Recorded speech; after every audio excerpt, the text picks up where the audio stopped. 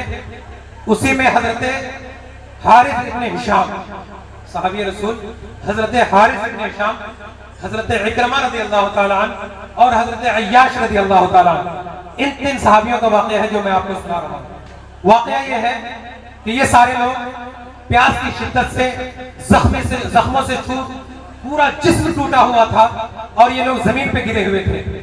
ان کے بھائی حضرت حذیفہ عدوی رضی اللہ تعالیٰ عنہ، جو حضرت ہشام اور حضرت عکرمہ کے چچیرا بھائی ہیں، ان کو خیال ہوا کہ سننے میں آ رہا ہے کہ بہت سے صحابی زخمی ہو گئے ہیں، تو یہ خیمے سے نکلے، پانی کا مشکیزہ نکلیا اور اپنے بھائی کی تلاش میں نکل گئے کہ اگر انہیں پیاس لگی ہوگی تو میں پانی پیش کر دوں گا۔ ڈھونڈتے ڈھونڈتے ان کی ملاقات حضرت حارث ابن ہشام سے ہوئی۔ حضرت حارث ابن ہشام زمین پہ گرے ہوئے ہیں، پورا جسم زخموں سے چھلنی ہے، کئی تیر پورے جسم میں پیوست ہیں، کرا رہے ہیں، العطش العطش کی صدائیں لگا رہے ہیں کہ مجھے پانی دو، مجھے پانی دو۔ حضرت عدوی رضی اللہ تعالیٰ عنہ پانی پیش کرتے ہیں۔ اسی وقت حضرت حارث ابن ہشام کے کان میں کراہنے کی آواز آتی ہے۔ وہ کسی طریقے سے پلٹ کر دیکھتے ہیں تو ایک صحابی نظر آتے ہیں، وہ حضرت عکرمہ رضی اللہ تعالیٰ عنہ ہیں، وہ پیاس سے تڑپ رہے ہیں۔ آپ کہتے ہیں، اشارتاً کہتے ہیں کہ اے عدوی، یہ پانی میرے بھائی کو دے دو۔ وہ صحابی پانی لے کر حضرت عکرمہ کے پاس پہنچے۔ جب حضرت عکرمہ نے پانی کو لیا، ابھی منہ میں پانی لگانے ہی والے تھے کہ ان کے کان میں ایک آواز آتی ہے، العطش العطش۔ پلٹ کر دیکھتے ہیں تو حضرت عیاش رضی اللہ تعالیٰ عنہ پیاس سے تڑپ رہے ہیں۔ حضرت عکرمہ فرماتے ہیں کہ یہ پانی میرے بھائی کو دے دو۔ جب پانی حضرت عیاش کے پاس پہنچا، ابھی وہ پانی پی ہی نہیں پائے تھے کہ ان کی روح اب سے ان سر سے پرواز کر جاتی ہے اور وہ اللہ کی راہ میں شہید ہو جاتے ہیں۔ حضرت حذیفہ عدوی پلٹتے ہیں، حضرت عکرمہ کے پاس پہنچتے ہیں، اتنے میں حضرت عکرمہ کی بھی جان نکل چکی ہوتی ہے۔ پھر وہ حضرت حارث ابن ہشام کے پاس پلٹتے ہیں، یہ بھی اللہ کی راہ میں شہید ہو چکے ہوتے ہیں۔ یہ تھا ایثار کا جذبہ، اور پتہ ہی تعلیم کہاں سے ملی تھی؟ یہ تعلیم اور یہ سبق انہیں جاگلی کے عالم میں وہ کیا سبق تھا جو انہیں یاد دلا رہا تھا؟ ایک جملہ ہے، چھوٹا سا جملہ ہے، حدیث کا ٹکڑا ہے، بڑا پاورفل ٹکڑا ہے۔ اللہ کے رسول فرماتے ہیں، احب لغیرک ما تحب لنفسک، کہ اپنے بھائی کے لیے وہی پسند کرو جو تم اپنے لیے پسند کرتے ہو۔ آپ کو شاید اس چھوٹے سے جملے کی اہمیت کا اندازہ نہ ہو، اگر اس چھوٹے سے جملے پہ، اس کی بلاغت پہ اگر تقریر کی جائے تو راتیں ختم ہو سکتی ہیں۔ اسی لیے حضور کو جوامع الکلم کہا گیا، یعنی آپ اپنی چھوٹی سی بات میں ایسی بات کہہ دیتے تھے جس کی تفسیر میں، جس کی تعبیر میں سالوں لکھی جا سکتی ہے۔ آپ نے فرمایا کہ اپنے بھائی کے لیے وہی پسند کرو جو اپنے لیے پسند کرتے ہو۔ آپ سوچ کے دیکھیں کہ اگر آپ کے لیے آپ وہ پسند کریں کہ مجھے اچھا لگے، مجھے سکون ملے، میں پڑھوں، مجھے کوئی تکلیف نہ دے، اور اگر آپ کی یہی شعور، آپ کا یہی جذبہ اپنے بھائی کے لیے ہو، اگر آپ اس رول کو پوری دنیا پہ اپلائی کریں تو آپ مان کے دیکھو کہ کیا اس دنیا میں کہیں جنگ ہو سکتی ہے، کیا کہیں کوئی لڑائی ہو سکتی ہے کہ آپ جو اپنے لیے پسند کرتے ہو وہی اپنے بھائی کے لیے پسند کرو۔ یہی میسج تھا جو حضرت عکرمہ کو یاد آ گیا، یہی وہ میسج تھا جو حضرت حذیفہ کو یاد آ گیا، یہی میسج تھا جو حضرت حارث ابن ہشام کو یاد آ گیا اور انہوں نے جاگنے کے عالم میں بھی اس سنت کو زندہ کیا اور وہ انہوں نے موت کا گلا لگانا پسند کیا لیکن اس حدیث سے پہلو تہی نہیں کی، اس سنت کو زندہ کیا اور اسی لیے کہا جاتا ہے کہ جس نے ایک حدیث کو زندہ کی اسے 100 شہیدوں کا ثواب دیا جاتا ہے۔ حضرات محترم، میری تقریر کا ایک تہائی کا ایک کونا بھی ابھی کور نہیں ہوا ہے۔ آپ علماء سے محبت کریں، علم کی اہمیت کو سمجھیں۔ اللہ کے رسول نے فرمایا کہ میں معلم بنا کر بھیجا گیا ہوں۔ اللہ کے رسول نے یہ نہیں کہا کہ میں فاتح خیبر بن کر آیا ہوں، میں فاتح مدینہ بن کر آیا ہوں، بلکہ اللہ کے رسول نے اگر کسی چیز کے بارے میں کہا کہ میں کچھ ہوں تو فرمایا انما انا بعثت معلما، کہ میں معلم بن کر آیا ہوں۔ معلم کی بڑی اہمیت ہوتی ہے۔ میں آپ کو تاریخ کی روشنی میں، تجربات کی روشنی میں بتاتا لیکن وقت بہت کم ہے۔ آپ یہ مان کے چلو کہ علم کی بڑی اہمیت ہے، علم کی بڑی فضیلت ہے، عابدوں پہ فضیلت ہے۔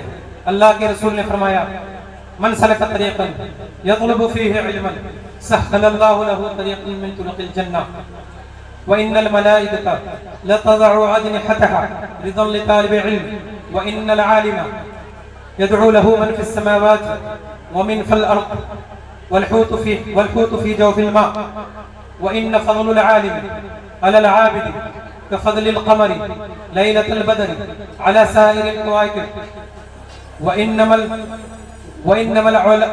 العلماء ورثة الأنبياء والأنبياء لم يورثوا دينارا ولا درهما ولكن ورثوا العلم فمن حده فحده حدا وافرا۔ اللہ کے رسول فرماتے ہیں کہ طالب علم کی بڑی اہمیت ہے کہ جب طالب علم راہ چلتا ہے اللہ اس کے لیے جنت کا راستہ آسان کر دیتا ہے۔ دنیاوی کارپیٹ نہیں، اللہ فرشتوں کو حکم دیتا ہے۔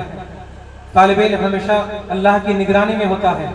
اللہ کہتا ہے کہ فرشتوں تم ان کے لیے ریڈ کارپٹ نہیں اپنے پروں کو بچھا دو۔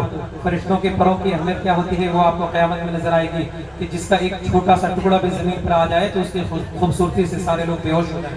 وہ فرشتے اپنے نرم و نازک پر کو طالب علم کے لیے بچھاتے ہیں۔ اللہ کے رسول فرماتے ہیں کہ کائنات کی ہر چیز اس کے لیے دعا کرتی ہے، سمندر کی مچھلیاں ان کے لیے دعا کرتی ہیں۔ اور عالم کی فضیلت یہ ہے کہ ایک عالم ایک عابد پر ایسے ہی فضیلت رکھتا ہے جیسے 14ویں کا چاند 14ویں کے رات پر تمام ستاروں پہ فضیلت رکھتا ہے۔ اور علماء انبیاء کے وارث ہوتے ہیں، انبیاء کے انہیریٹنس، انبیاء کے وارث کوئی درہم و دینار کے نہیں بلکہ علم کے وارث ہوتے ہیں۔ اس سے علم کی اہمیت کا اندازہ ہوتا ہے۔ اس لیے آپ علم کی محبت کرنے والے بنے، علماء کی محبت بدلنے والے بنے۔ اگر آپ نے ایسا کر لیا، اگر آپ نے علماء سے محبت کر لی، یقیناً انقلاب آئے گا۔ اللہ نے جب فرمایا نحن نزلنا الذکر وإنا له لحافظون، آخری بات کہہ کے گزر رہا ہوں۔ جب اللہ نے فرمایا نحن نزلنا الذکر وإنا له لحافظون کہ میں نے اس کتاب کو نازل کیا، میں ہی اس کا محافظ ہوں، تو ہر محافظ اس کی حفاظت کے لیے کچھ تدبیریں کرتا ہے، کچھ لوگوں کو چنتا ہے۔ آپ کسی ملک کو مثال میں لے سکتے ہیں، کسی حکومت کو مثال میں لے سکتے ہیں۔ جب کوئی بادشاہ ہوتا ہے اپنی سرحد کی حفاظت کے لیے لوگوں کو چنتا ہے، کسی کو بارڈر پہ رکھتا ہے، کسی کو خفیہ وبھاگ میں رکھتا ہے، کسی کو پولیس میں رکھتا ہے، کسی کو فوج میں رکھتا ہے، کسی کو مشیر کار میں رکھتا ہے، الگ الگ ریئر میں الگ الگ لوگوں کا انتخاب فرماتا ہے۔ اللہ نے اسی کلچر کو، اسی نیچر کو، اسی طبیعت کا لحاظ رکھتے ہوئے، بلکہ اللہ تو خالق کائنات ہے، اس کی طبیعت، اس کی پسند کے آگے دنیا کی کیا کمال۔ تو اللہ تعالیٰ نے جب یہ وعدہ کیا کہ میں اس کتاب کا محافظ ہوں تو اس کے لیے بھی لوگوں کو چنا ہے۔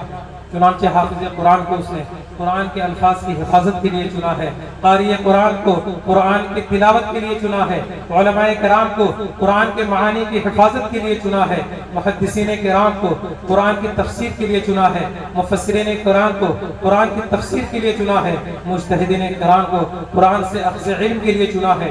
یوں اللہ تعالیٰ اس کی حفاظت کی ذمہ داری لے رکھا ہے۔ تو جو حافظ قرآن ہے، جو عالم دین ہے، جو قاری قرآن ہے، وہ معمولی لوگ نہیں ہیں۔ میں نے شروع بھی کہا تھا اور آج بھی کہہ رہا ہوں کہ ان کی صحیح اہمیت کا اندازہ آپ کو قیامت میں ہی ہوگا، کیونکہ یہ عام لوگ نہیں، یہ اللہ کے چنندہ لوگ ہیں۔ اور اللہ نے اس کا بھی اعلان کر دیا ہے، اللہ نے فرمایا کہ ثم اورثنا الکتاب الذین اصطفینا من عبادنا، کہ جب ہم اس کتاب کا وارث کسی کو بناتے ہیں، جب ہم اس کتاب کا انہیریٹنس کسی کو بناتے ہیں تو ہم اپنے بندوں میں سے چنتے ہیں